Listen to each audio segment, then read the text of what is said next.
So that's in the answer key.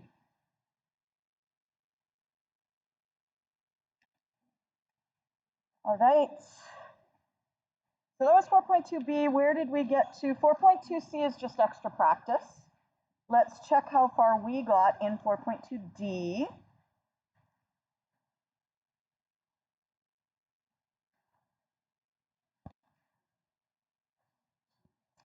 Aha, we got to here. Yes, thank you.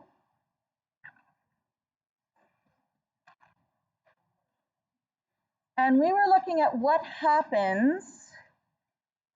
This is 4.2d, and this is K 36, 86. I was like, 36 sounds too early, 86. And we're looking at what happens to Kw with temperature. Now, before we carry on, I'm just going to go back to the beginning of this document and remind you that we put stars beside this because a solution which is neutral is one in which the hydrogen and the hydroxide are equal. Yes?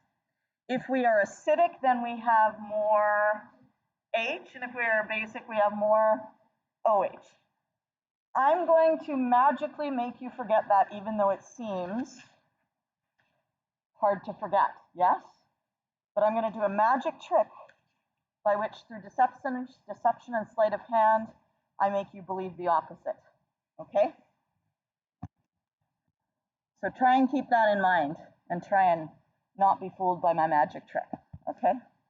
Not really a magic trick. Nothing near so exciting as that.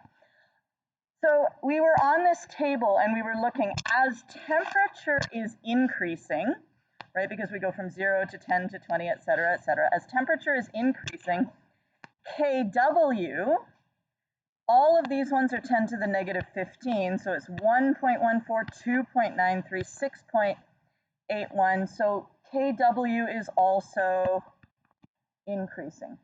Yes?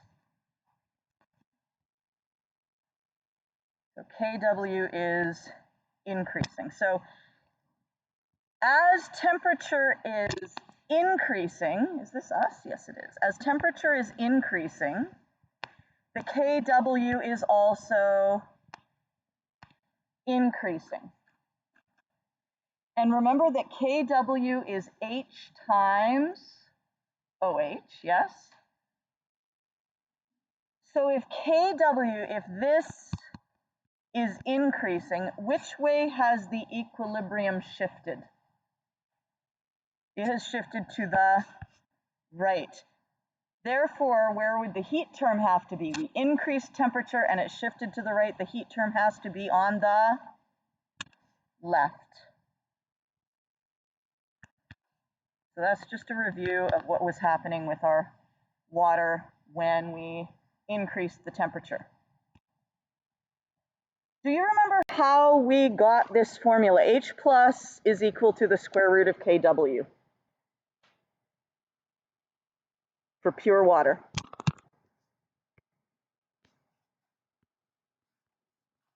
Remember where that came from? Yes.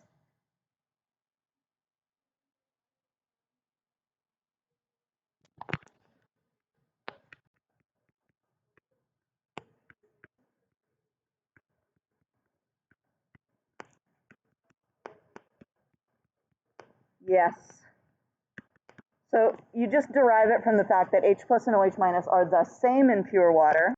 And since Kw is H plus times OH minus, you can just substitute and say H plus squared is equal to Kw in pure water. Yes? You okay? We're on 4.2d. Okay? Yeah. All right, now we're going to fill in the rest of the table. So you guys are going to take a couple minutes and using that formula that we just had, that hydrogen is equal to the square root of Kw, you are going to fill in, number one, the hydronium ion concentration. I've only left 3 of them blank because it could get a bit tedious doing it too much, yes? And number 2, you're going to fill in the pH.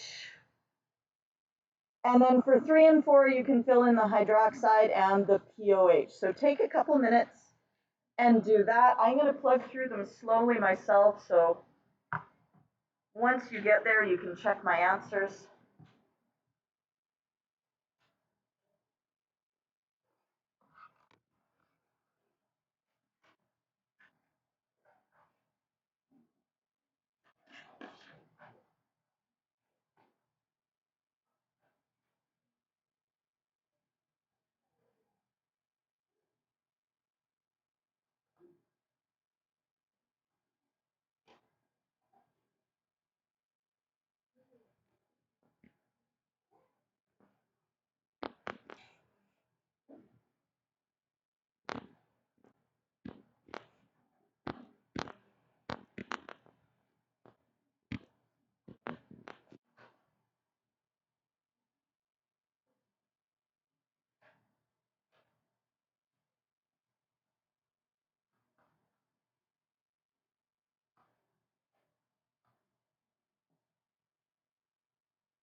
Don't just copy my answers, actually try it yourself, because then you'll have actually put it through your finger onto your calculator. If you just copy my answers, I might as well have written them in there for you in the first place.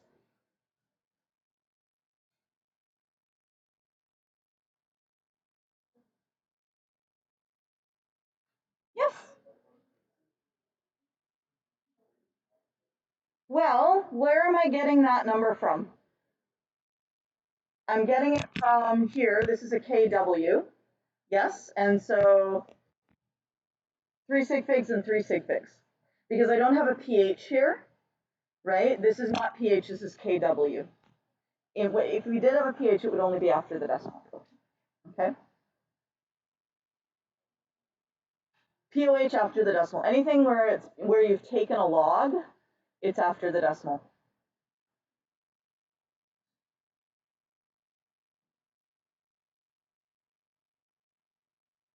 Can you guys check my answers for me? See if I plugged it into my calculator correctly? It's good? Okay, good.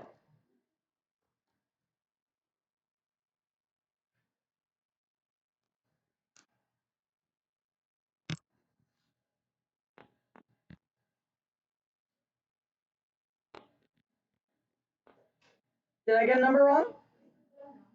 No, which one? Oh, I probably didn't round correctly. No, it should be 3.8. You're right.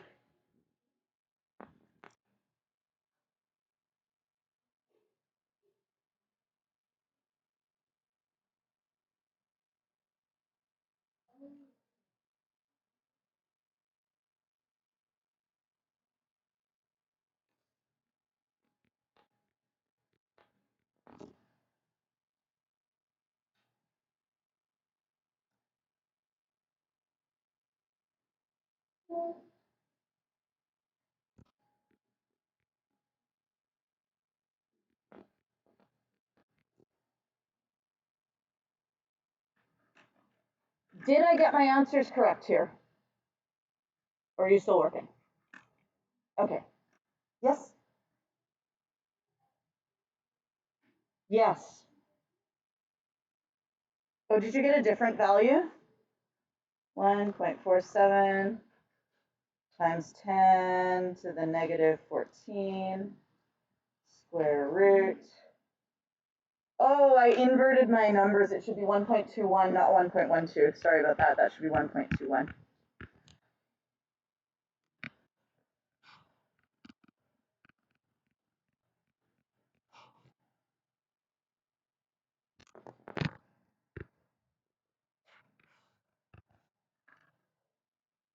That's so when I go back and look at these notes, I'll know to fix the typo.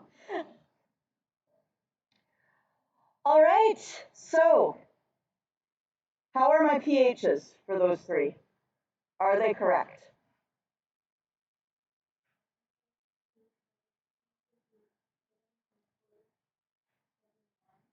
(7.471), so I rounded it wrong, hey? Okay, so 1.14 times 10 to the negative 15, square root, log, it's 7.4715.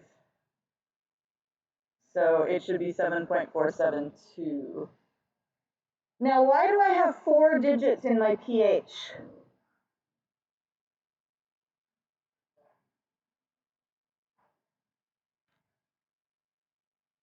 Oh, but you rounded to 3.38. Oh, don't round until the very end. Okay.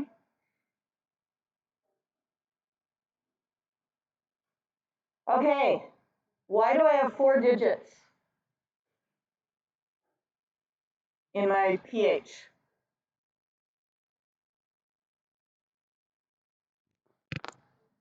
Who are the significant digits in the pH? In that first one? In 7.472, who are significant figures? Yes. 472. So because I started with 3 sig figs and 3 sig figs, I will have 3 sig figs because they're only after the decimal. Yeah. Okay. Do the other values look good for the pH? Excellent.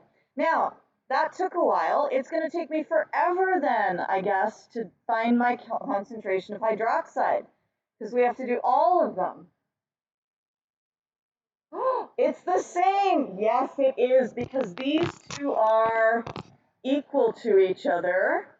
So all I have to do is copy it down. 3.38 times 10 to the minus 8, 5.41 times 10 to the minus 8, 8.25 times 10 to the minus 8. And now I'm going to even get more lazy and just go, the rest of them are just equal because I don't want to bother writing them down. I wrote down the first 3 just so that I can remind myself that they are actually equal values. Yes? Now, how about my pOH? 14 minus the pH, is it?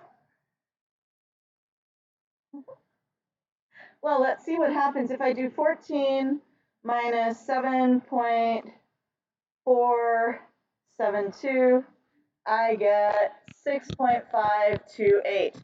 But what if I take the negative log of my hydroxide? Try taking the negative log of that number.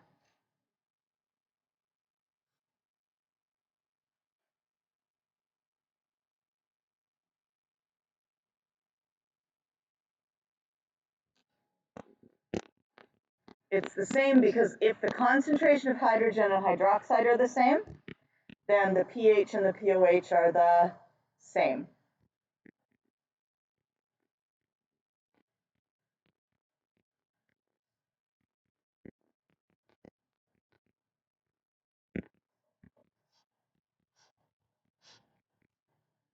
So is it true that does pH plus pOH equal 14 at, let's say, 10 degrees Celsius? Does pH plus pOH equal 14 at 10 degrees Celsius? Which is this one here. No. Why not?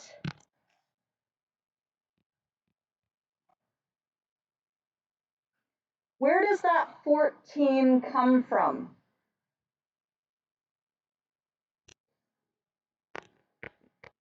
pH plus pOH equals what? pKw. And this is only 1 times 10 to the negative 14 at 25 degrees Celsius. Yes? Which means that pKW is only 14 at 25 degrees Celsius, yes? At other temperatures, it will not be 14, it will be something different. So at 10 degrees, what is pKW? How would you do that?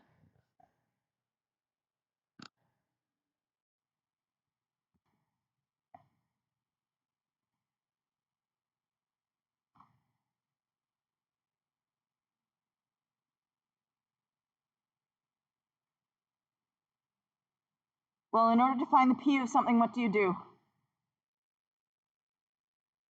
Take the negative log, and what value will we be taking the negative log of to find pKW at 10 degrees Celsius?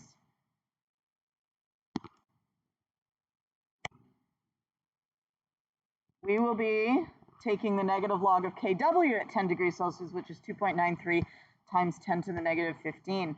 So at 10 degrees Celsius, pKW is equal to the negative log of kW, which is the negative log of not 1 times 10 to the negative 14, but 2.93 times 10 to the negative 15.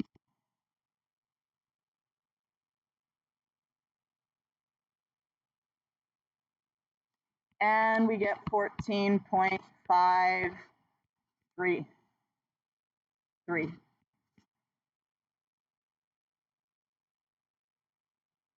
So what that means is that at 10 degrees Celsius, pH plus pOH is equal to 14.533. Yes?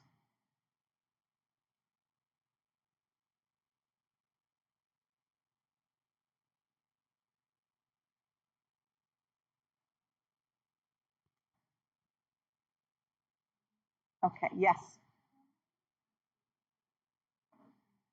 Exactly. Yeah.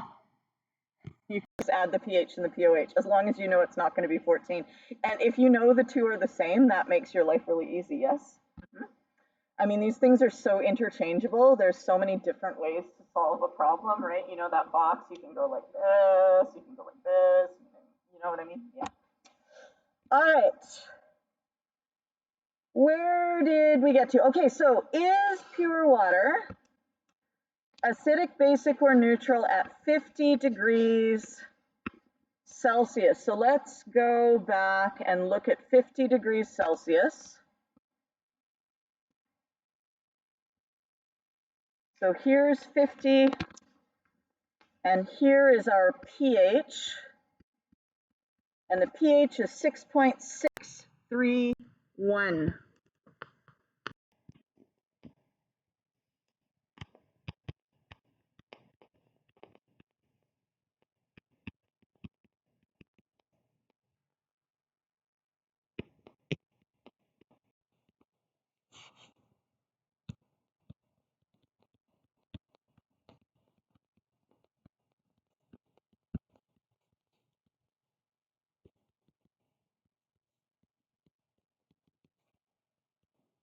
So is this acidic, basic, or neutral?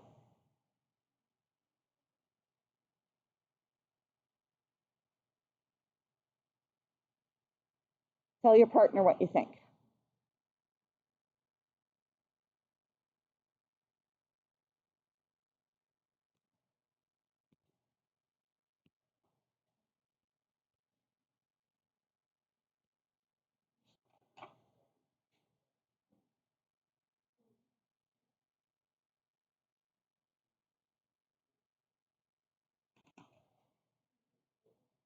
We're going to vote.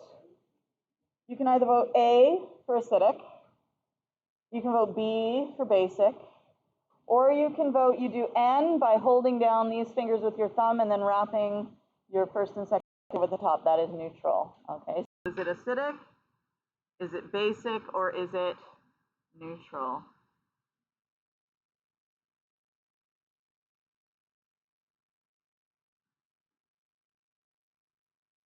All right, most of you did not get fooled by my magic trick. Maybe it's because we did all of this business over here. But generally the answer is, when people get this, they're like, oh, it's 6.631. That must be acidic, yes?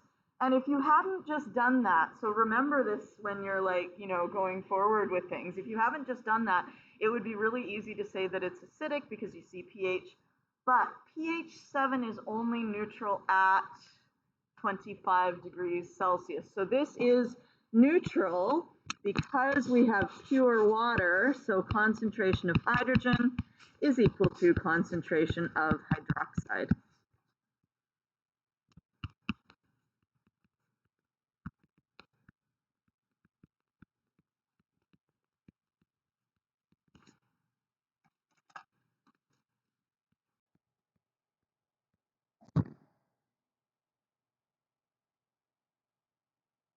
So that's our neutral pH at 50 degrees Celsius.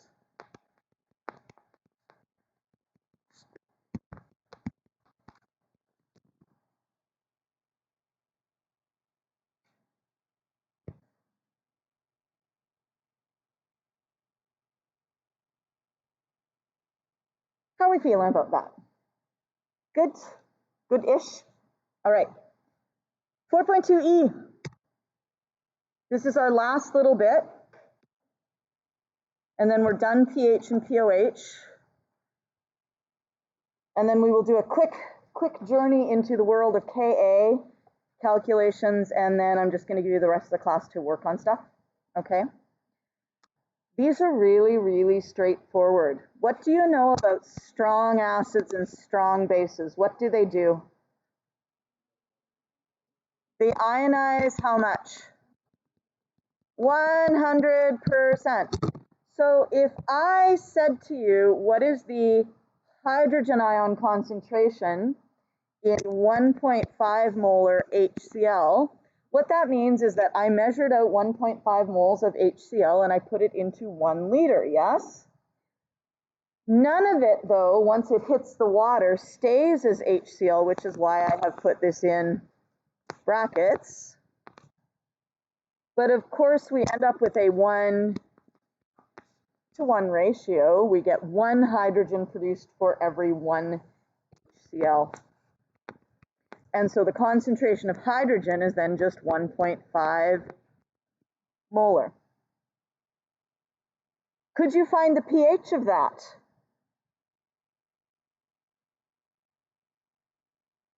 What would you do to find the pH?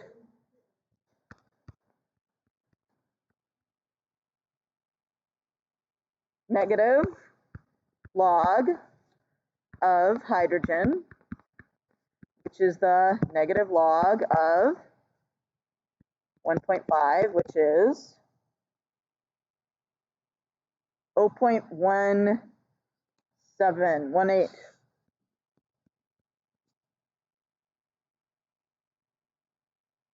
Now, I'll tell you the only thing that's a little bit tricky about this is, what if I had said to you instead, and don't actually cross this out, but what if I had said to you instead, what is the concentration of hydroxide in a 1.5 molar solution of HCl? And the reason that that throws people for a loop sometimes is because they look at that and they say there is no OH there, right? And so they're like, well, it must be 0. Yes? However, there is always some hydroxide present in the water. Yes? We add some hydrogen and that amount of hydroxide gets smaller, but it is still noticeable, and you can calculate it because you know that Kw is equal to hydrogen times hydroxide. So if you can find the hydrogen ion concentration, you can find the hydroxide ion concentration. There won't be very much of it. Yes, it's going to be tiny. Shall we see how much it is? Concentration of hydroxide would be Kw over H plus, which is 1 times 10 to the negative 14, sorry, 1.0, times 10 to the negative 14 over 1.5, which is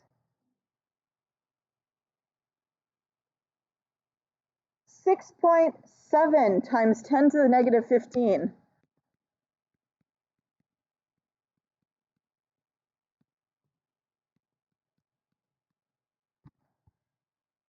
Tiny, yes? Yes.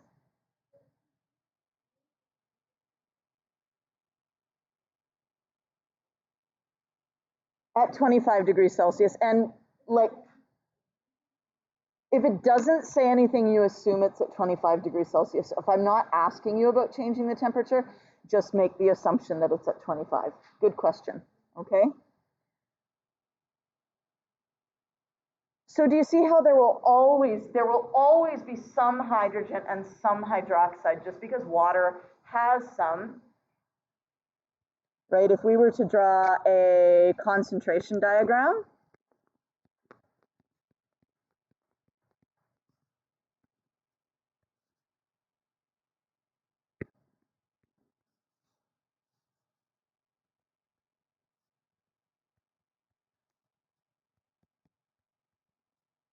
initially we have pure water,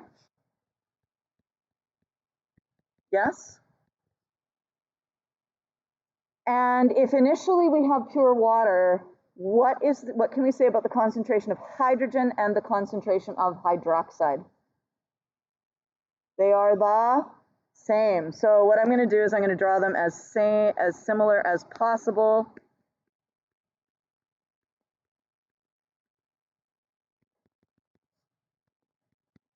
That one's going to be hydroxide and that one's going to be hydrogen.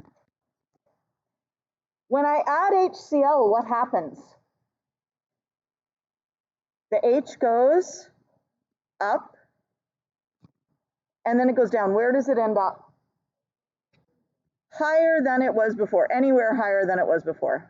That's a terrible curve. That looks nasty. Okay, there we go. That's a little bit better. There we go. And then what happens to the OH? It also goes down because the equilibrium is shifting to the left.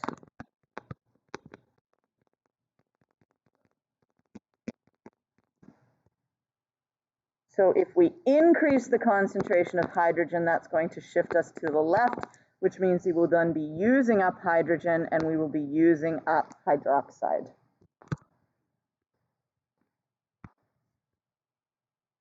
Okie dokie.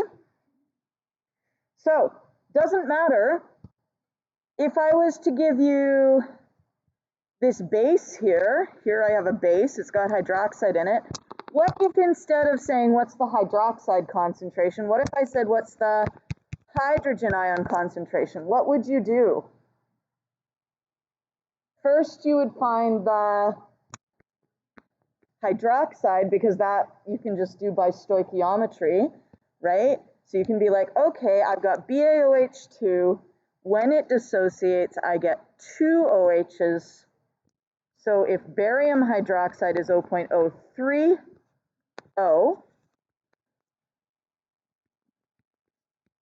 then hydroxide is going to be 2 times that much, which is going to be 0.060. And once you have hydroxide, you could use Kw to find hydrogen, or you could use pOH, using pOH equals negative log of hydroxide. Is good? Okay, that's really it for this one. So when you're given a strong base, just write the dissociation so you know your ratio.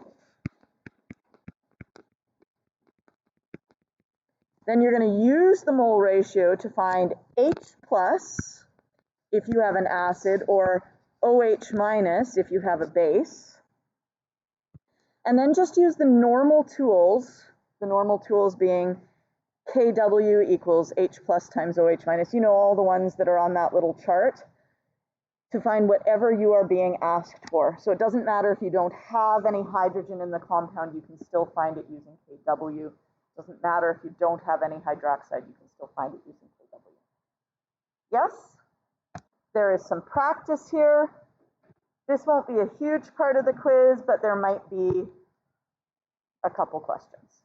Okay, the quiz is not going to be too long.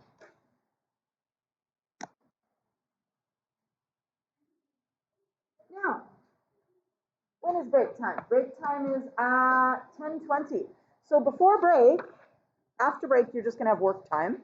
Before break, I would like to just very quickly get in a little bit of stuff on Ka, and there's so much stuff on that table that I just put it right here. I'm just going to turn off the blinding light here for while you come up and get it. Okay.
Look at Ka before I send you off to go do some work on pH.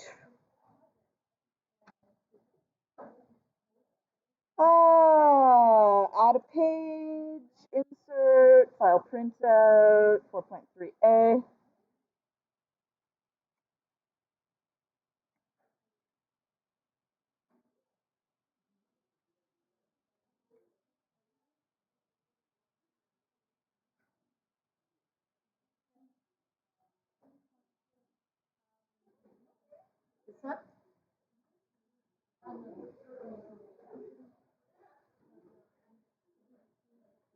On the file, it's not posted already?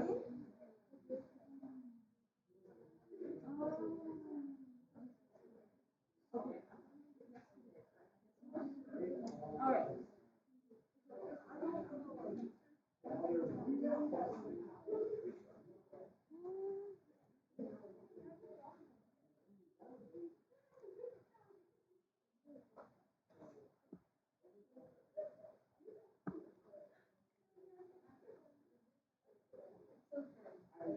Where's our acids and bases? Why is it not here? Oh, here it is. Okay. Woo!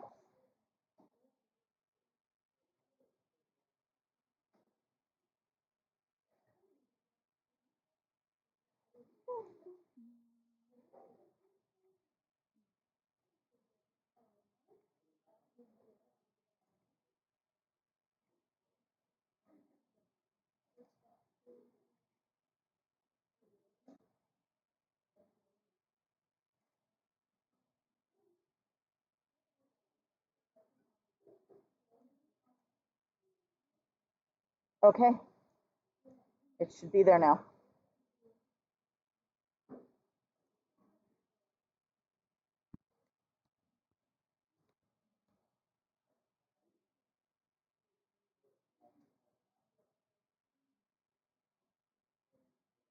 Okay, what is the hydrogen ion concentration in an 0.5 molar solution of CH3COOH? That is acetic acid.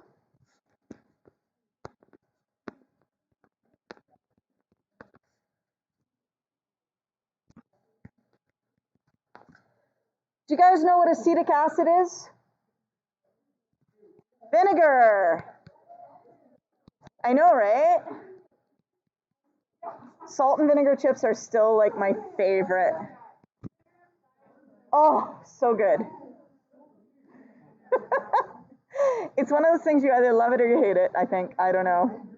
Yeah. You hate it? Fair enough. Now, what is different about acetic acid from the acids that we were just looking at a couple minutes ago? Yes. It's an organic acid for one thing. So which hydrogen is going to come off? The one at the end.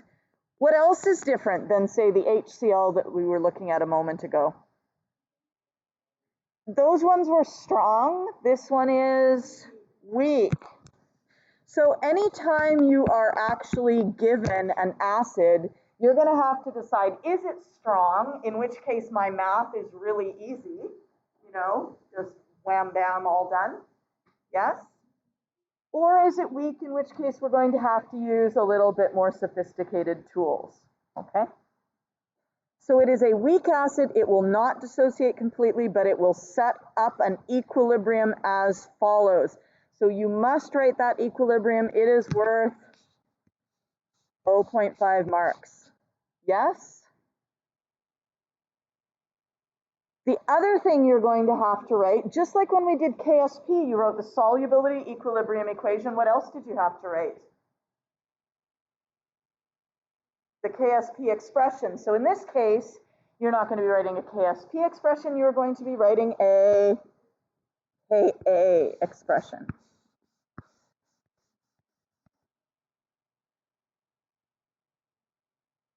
So when we dissolve an acid into water, initially the acid is undissociated. Yes? When I throw it into the water, it is undissociated.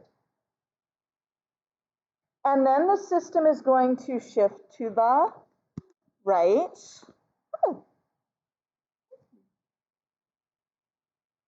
Then the system is going to shift to the right, which means, and we'll get a change in the concentration. The concentration of products will go up, and the concentration of reactants will go down. And then eventually we're going to reach an equilibrium.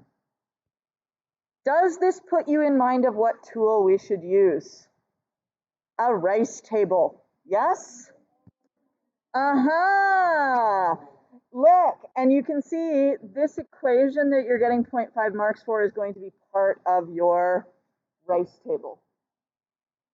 The rest of the rice table is going to be worth between 1 to 2 marks. Okay?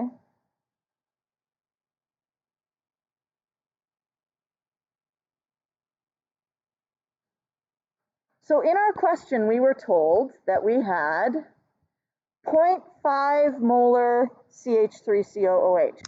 The value you are given in the question is always the initial concentration of the undissociated acid.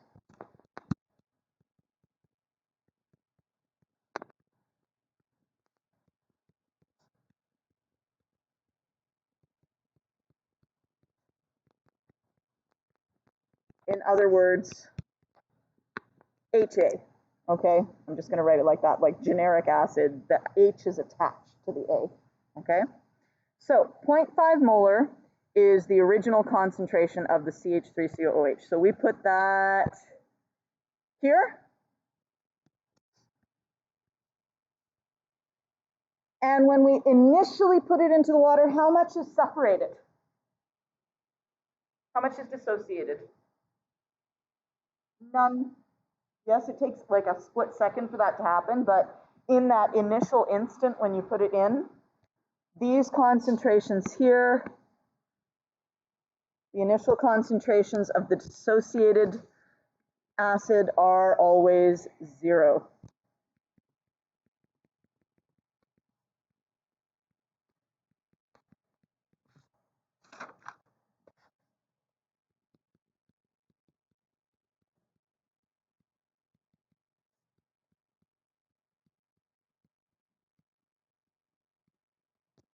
there's going to be some exceptions to this. If you start doing buffer calculations, you're going to also be throwing in, you know, maybe some sodium acetate, in which case you would have acetate ions as well.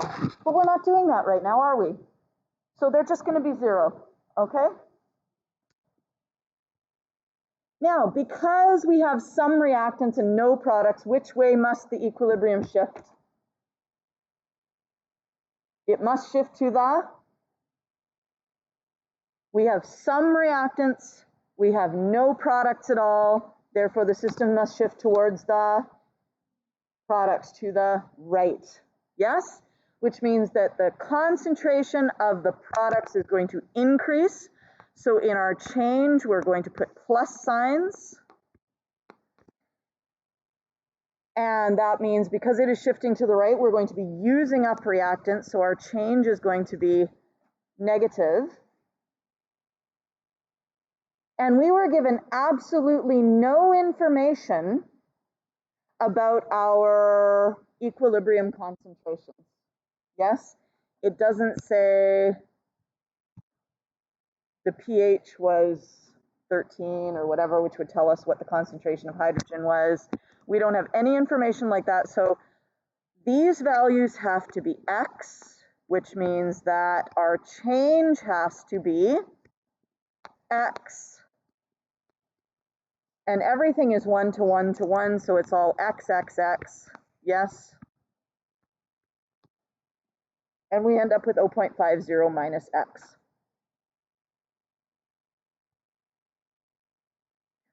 What will we do with our equilibrium concentrations?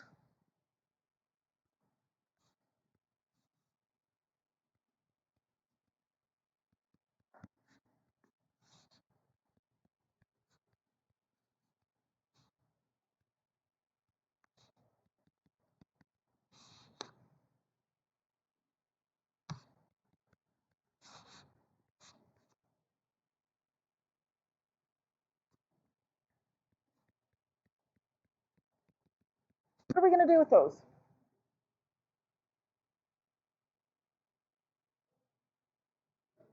We're going to plug them in, yes? So we're going to plug those equilibrium concentrations into the Ka expression, because remember, Ka is just the acid name for a KeQ for an acid, yes? And so we're going to plug the equilibrium concentrations into the acid KeQ, which we call a Ka. Yes? So we're going to take these and we're going to plug them in here, and what we end up getting is the following. Yes? So for Ka, I've substituted 1.8 times 10 to the minus 5. Where did I get that number from?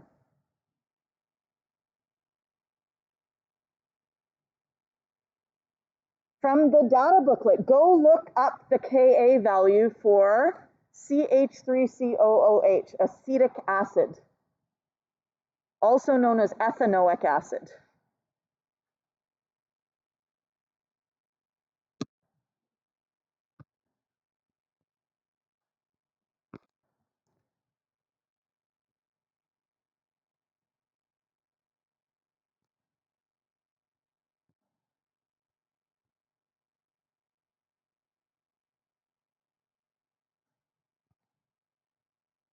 If you're wondering what the ethanoic is about, that's its standard organic naming. Acetic acid is its common name. Okay. Yeah, and it is acetic ethanoic. There we are, 1.8 times 10 to the negative 5. Okay. So we are going to go back here and say that's where I got my Ka from. It comes from the data booklet.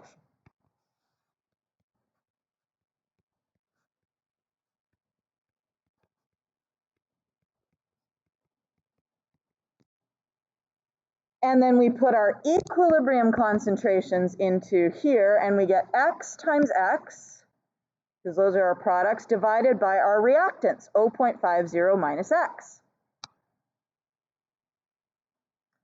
Do you guys know what kind of equation you get when you have an X squared term an x term, and a numerical term. That is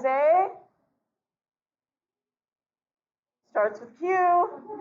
It is a quadratic equation. How many of you love solving quadratic equations? If you love solving them, you may feel free to solve them. But if you don't like it, don't worry. Chemistry 12 does not require you to ever solve a quadratic equation. Okay? Now, do you remember back when we did KEQ? We would often end up with something like this. We would end up with x squared over 1.00 minus x all squared. How did we avoid doing a quadratic for those ones? We took the square root of the whole thing, yes?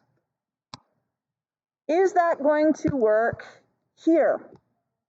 No, because we don't have a squared term in the denominator, yes? However, let's look at our denominator. 0.50 minus x. 0.50 is the original acid concentration.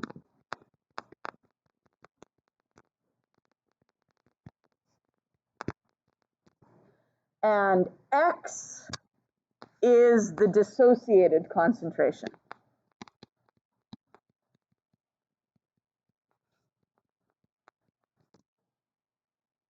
We have a very small Ka value.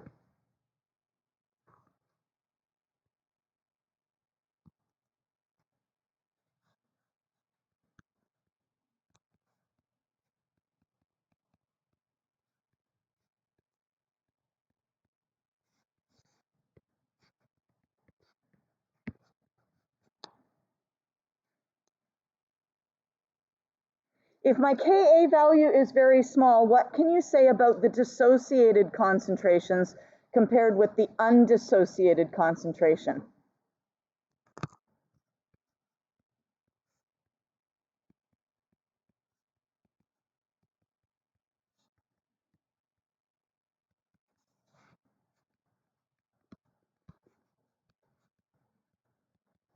If we have a very small Ka, the dissociated concentrations must be what?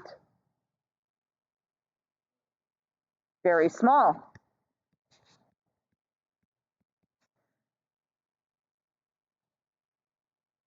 So that means that my dissociated concentrations are very small. What if I take 0.5 and I subtract something very, very small? What will I probably get? 0.49997, or whatever. Like, it's going to, by the time I deal with my sig figs, it's going to equal 0.5. Yes? Right? If I had, let's just say,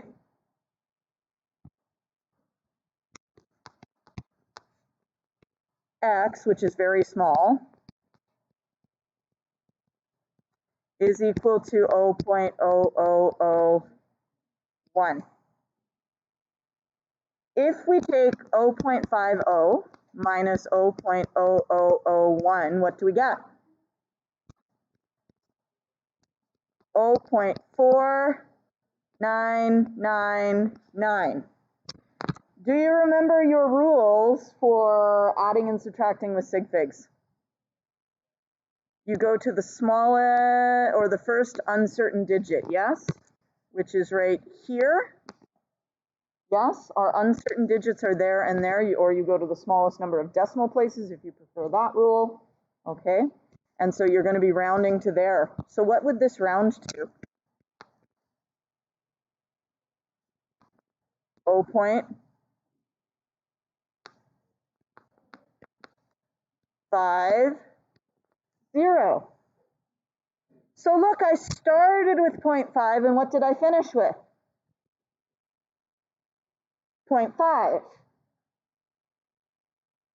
Was the x significant in that calculation? No. So what if we could get rid of that x here. Wouldn't that be nice? Because it is insignificant, because then we would just have an x squared term, and we'd be like, oh, now I just have x squared over 0.5 equals 1.8 times 10 to the negative 5.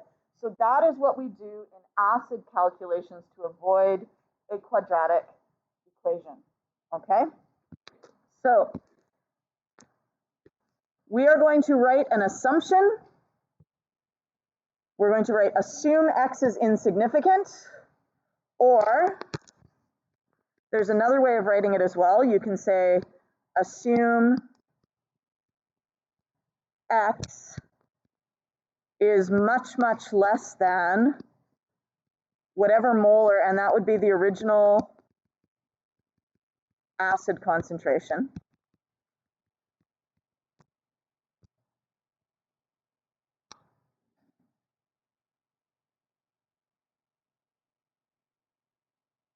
And you're also going to point an arrow at the x that you're assuming is insignificant, because if you're assuming x is insignificant and you just write it like without the arrow, what about this x? Don't point to that one, okay? Don't draw that on your paper. Am I assuming, like if I did not have this arrow here, and I said assume x is insignificant, that could mean that that's essentially 0, and now 1.8 times 10 to the negative 5 is 0, and what do I do with that now? Yes? So you actually want to point to the x that you are assuming is insignificant. You can even circle it. Yes? Or you could say assume x is much, much less than 0.50. Okay? So it's worth 0.5 marks. It is, you lose 0.25 if you don't draw the arrow indicating which x you are talking about. You will lose 0.25 if you're not clear about what you're talking about.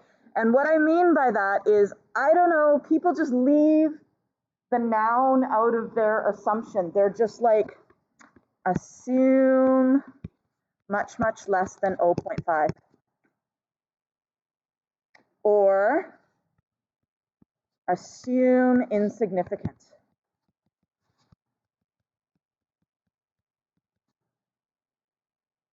If you just write assume insignificant, I'll be like, what are you talking about?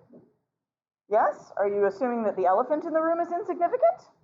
Which it is, because there is no elephant in the room. Yes? But do you know what I mean? Like, you have to tell me what is insignificant. Yes?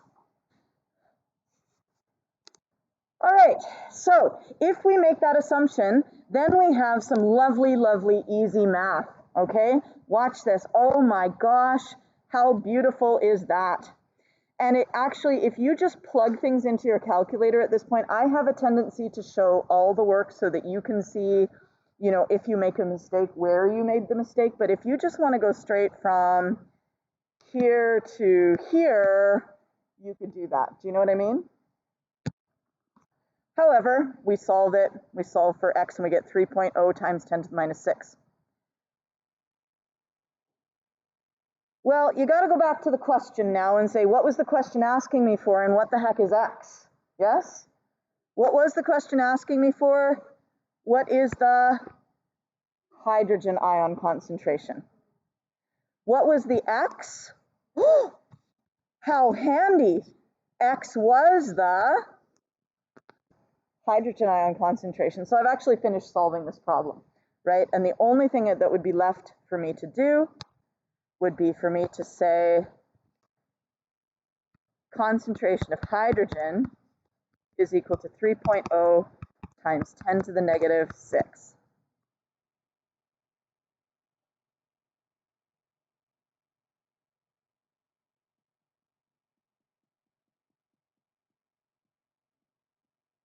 Thank you. I was waiting for someone to like say something. Units, molar. Yes, because it is a concentration. Don't forget your units.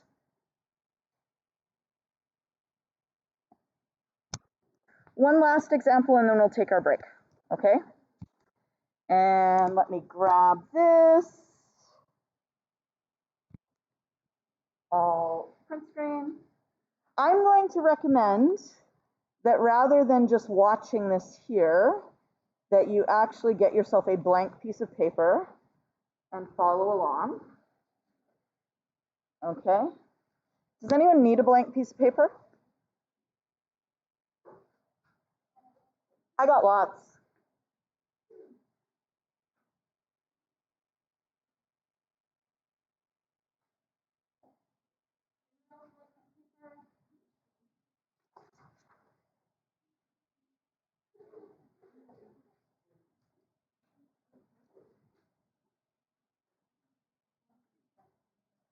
Because although it's nice that the answer is there for you, it's also good for you to practice writing things out. Now, do you want to try this one on your own, or would you like me to walk you through it? Sorry? Walk? Okay, we're walking. Okay. So the first thing is, if you see an acid, you should be asking yourself, is the acid strong or is it weak?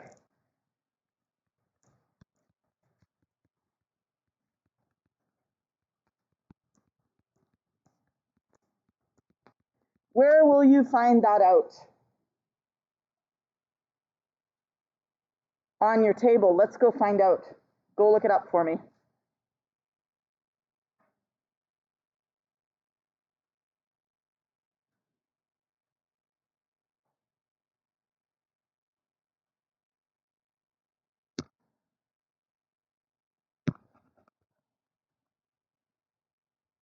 Benzoic acid is weak. Where is it? Oh, there it is. Benzoic. It's another organic acid, C6H5COOH. Okay. And if it is weak, what tools are we going to use?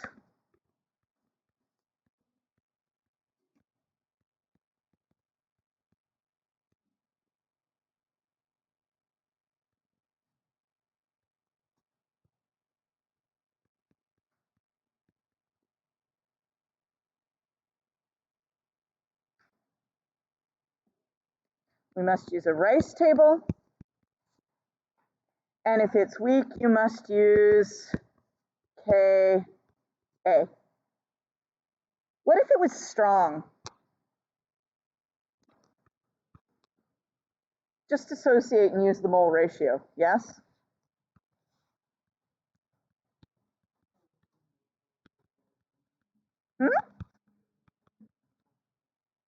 Yes.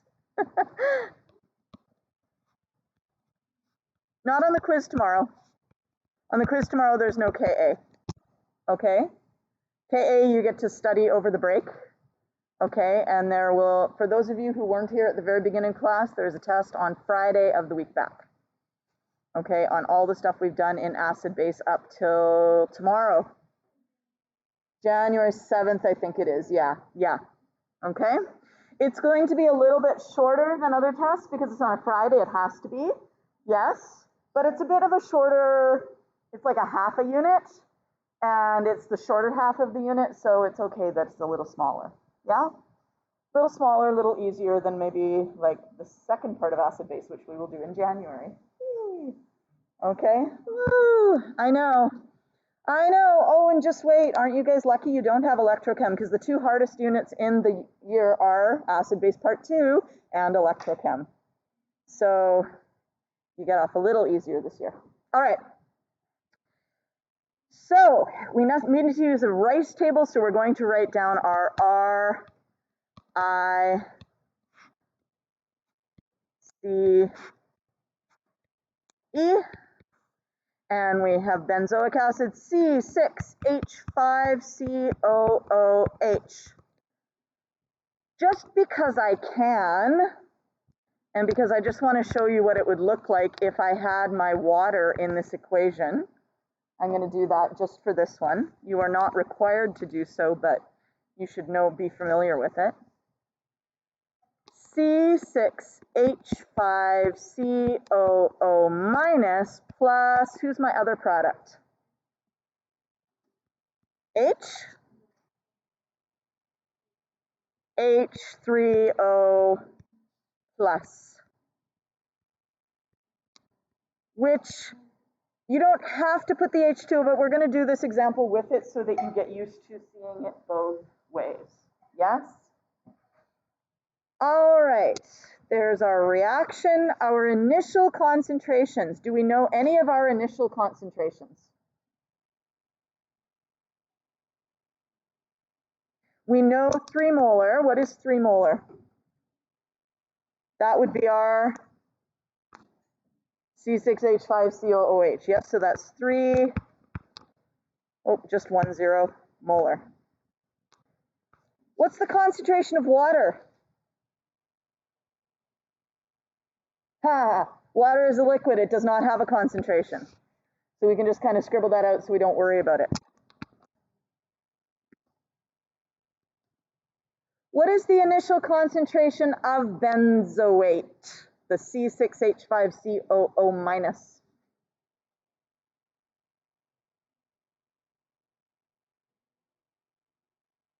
How much acid is dissociated right at the very beginning? None. So both of those are 0.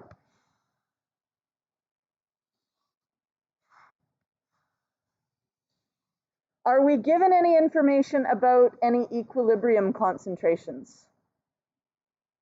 No, we're not. So what that means is those are going to be our unknowns. Which side will we put the plus signs on?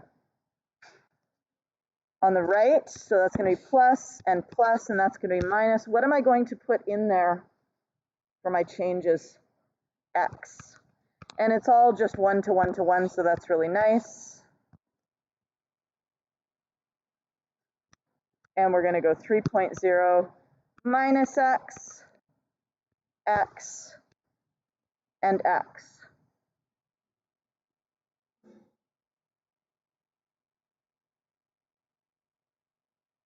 So remember, if we have a weak acid, we're going to be using a rice table right here.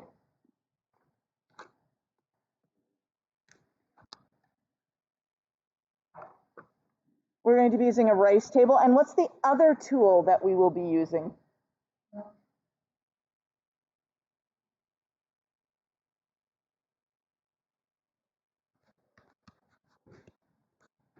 Ka.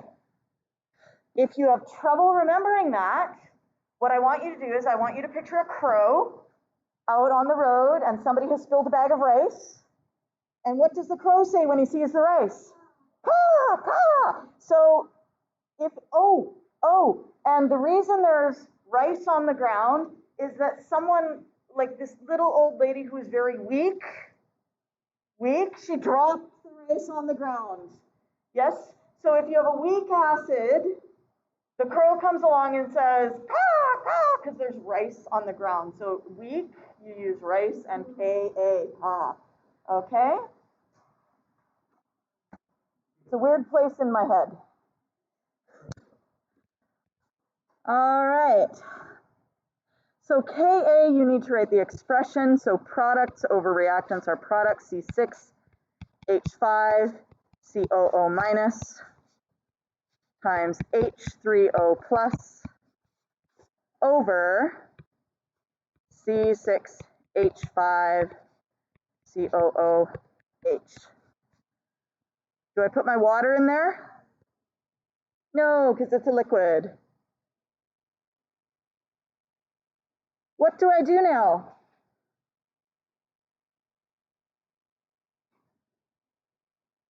Pardon me? I'm going to plug everything in. What? Is that even a real bell?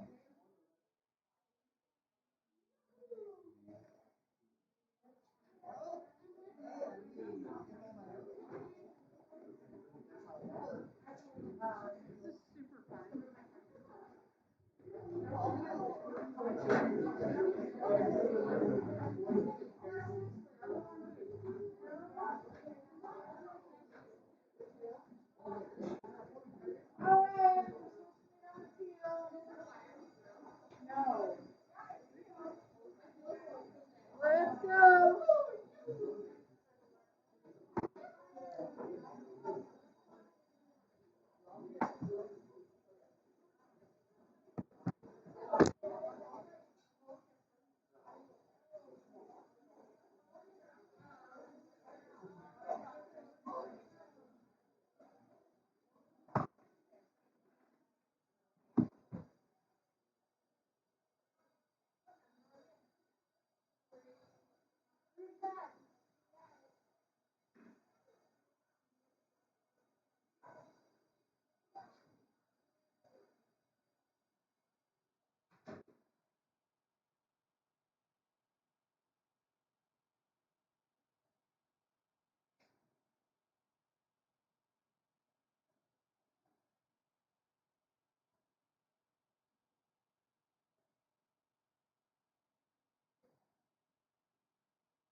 They think it was, the rumor is that there was some grade 8s who were trying to pull it this morning.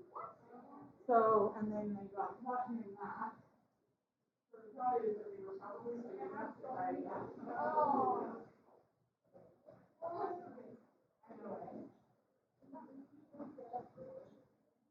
We can have a break. We'll finish this question. You can have a break.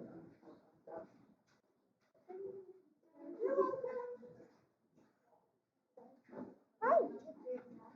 Well, we're going to finish this question, then we'll do break. Okay? So, folks, we're going to finish this question, and then we'll do break. Okay? Because we're almost done. We're like so close. So let's remind ourselves what we were doing. We were finding the pH of a weak acid. And when you have a weak acid, what tools do you use? Rice and Ka, Ka. Yes, rice and Ka. All right, so here we have, so we did our rice table. We have our Ka. What are we going to do now with our rice table and our Ka? Get off your phone. What are we going to do with our rice table and our Ka? We're going to plug in, and we're going to plug in the equilibrium concentrations because, of course, Ka is for an equilibrium. Yes, and so we're going to have x squared over 3.0 minus x. What am I going to have on the other side of the equation?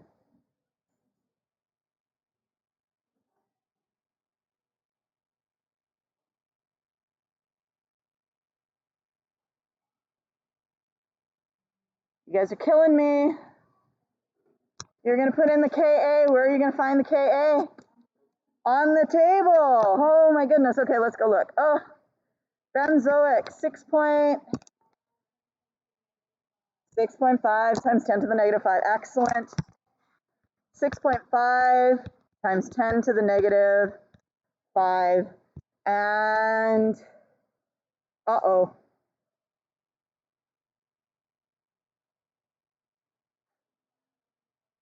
Uh-oh, I have a quadratic.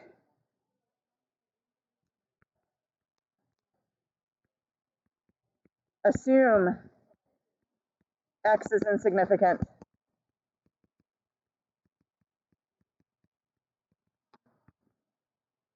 So now instead we have x squared over 3.0 is equal to 6.5 times 10 to the minus 5.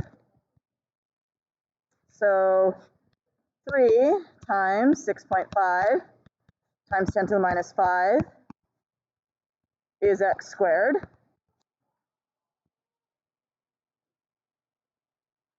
3 times 6.5 times 10 to the minus 5.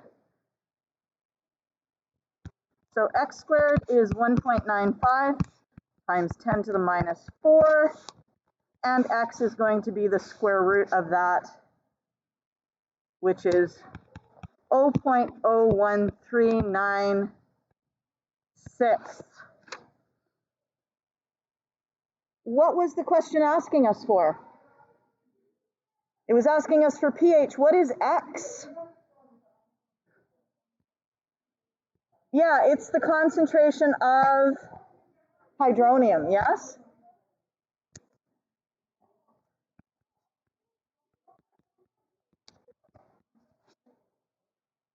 Thank you. She's going to go do that, but you beat me to it. Thank you very much. So if we want to find our pH, how do we do that?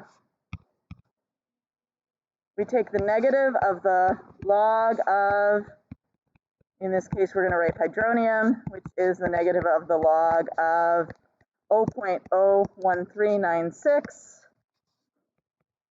Hazik and Ivy, please try plugging that into your calculator and see if you get the same number as we do, because you guys they missed the whole log thing.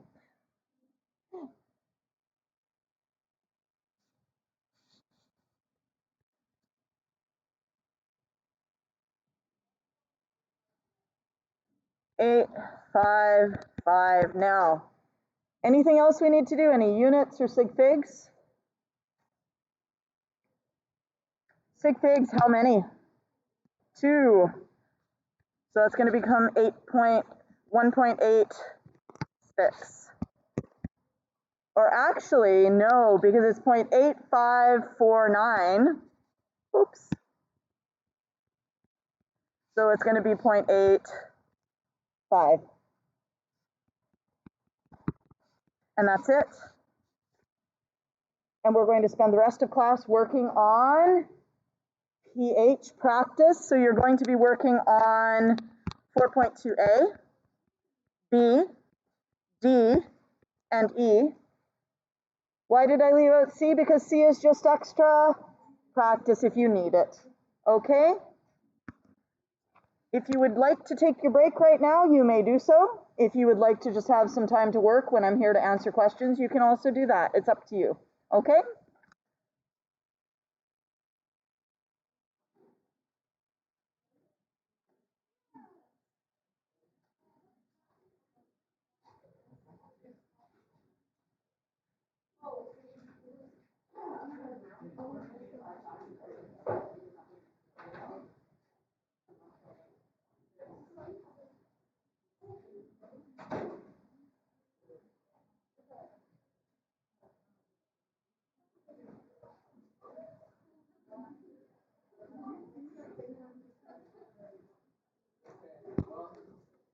So, yeah, sorry. Uh-huh. Oh, because I screwed up. It's supposed to go up. Yes, I screwed up. It should look like this except for with the dashed line being the one above and the, yeah.